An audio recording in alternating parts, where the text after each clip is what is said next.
mon image jusqu'à votre écran personnel. Communiquer avec le monde, une des priorités de la maison du futur. Pratiquement à toutes les banques de données.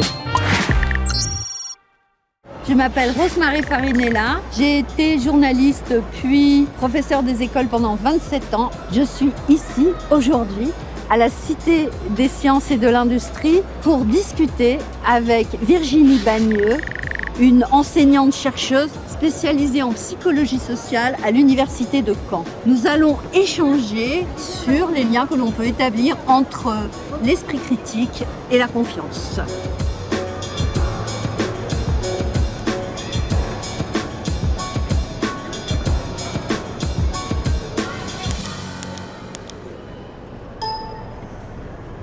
À quoi ça sert la confiance ? La notion de confiance, on pourrait la définir comme étant l'assurance de pouvoir se fier à quelqu'un ou à quelque chose. Peut-être préciser que l'inverse de la confiance, c'est l'incertitude, le doute.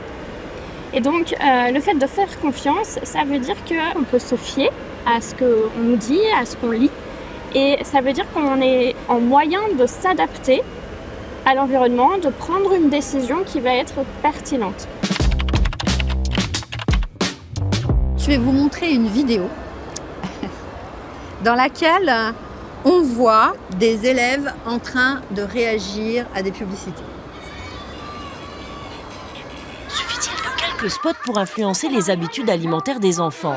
Pour le savoir, nous avons diffusé quelques publicités dans une classe de CE2.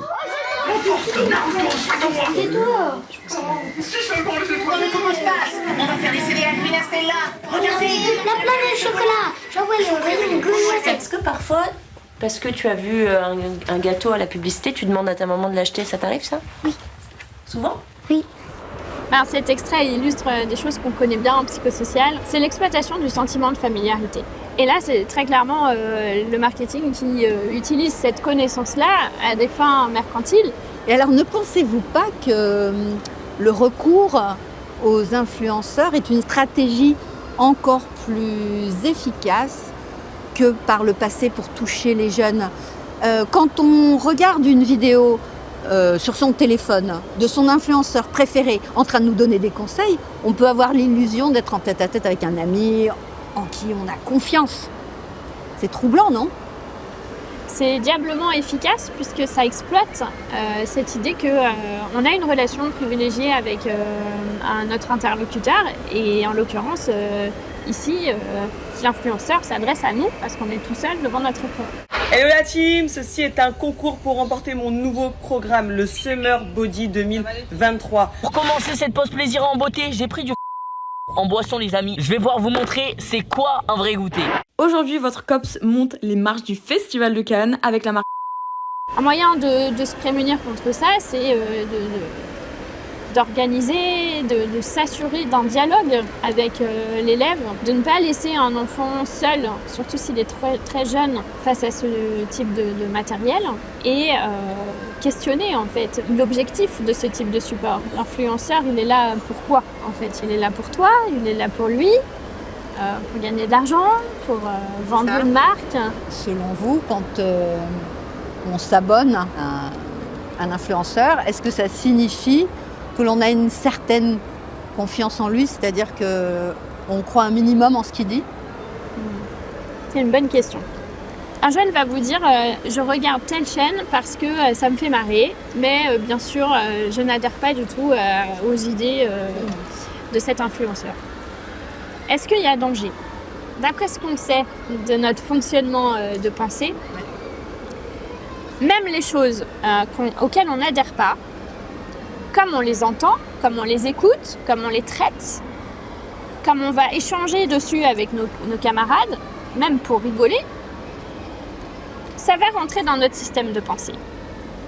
Et le problème de ça, c'est que potentiellement, ça peut être intériorisé comme étant une connaissance.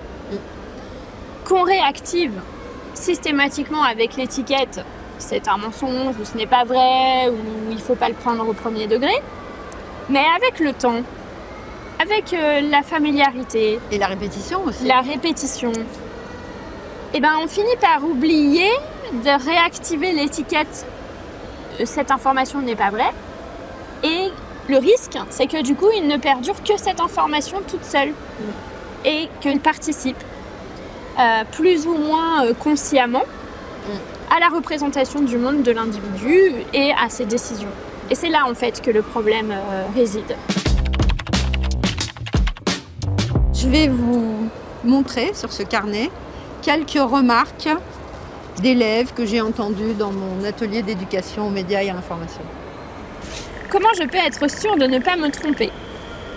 On ne peut jamais l'être. Ce qui est important de bien garder à l'esprit, c'est que toute connaissance est à un instant T et qu'elle peut évoluer en fait. Et que c'est pas forcément grave de se tromper.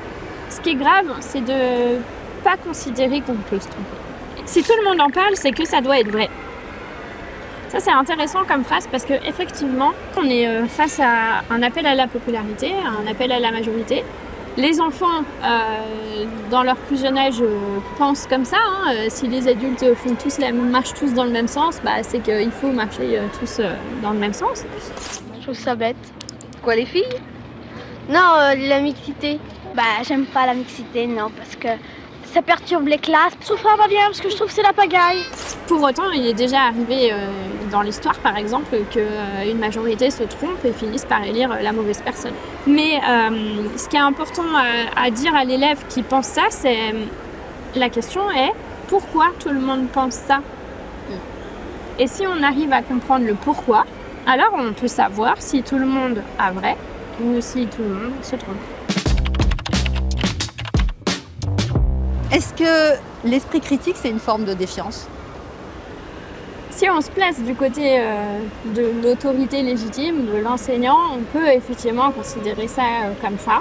Là où l'élève cherche à comprendre, l'enseignant, lui, peut le vivre comme étant « Tiens, on me remet en question, l'élève ne me croit pas, mais pourquoi je suis légitime ?» Il faut bien comprendre que quand l'enfant ou l'adolescent cherche à faire expliciter chez l'enseignant pourquoi on pense ce qu'on pense et comment on en est arrivé à cette conclusion. On ne défie pas l'enseignant, on challenge l'échafaudage, c'est-à-dire la connaissance. Comment on en est arrivé là? Qu'est-ce qui fait qu'aujourd'hui, on est en légitimité de croire que ça c'est vrai ou que ça ce n'est pas vrai? Alors c'est peut-être pas facile pour l'enseignant de faire la différence. C'est peut-être là que le modèle français a à se questionner et à travailler sur l'idée de l'omniscience de l'enseignant. Donc être à l'aise avec cette idée-là, c'est une révolution. Ça permet, voilà, c'est une révolution, c'est certain.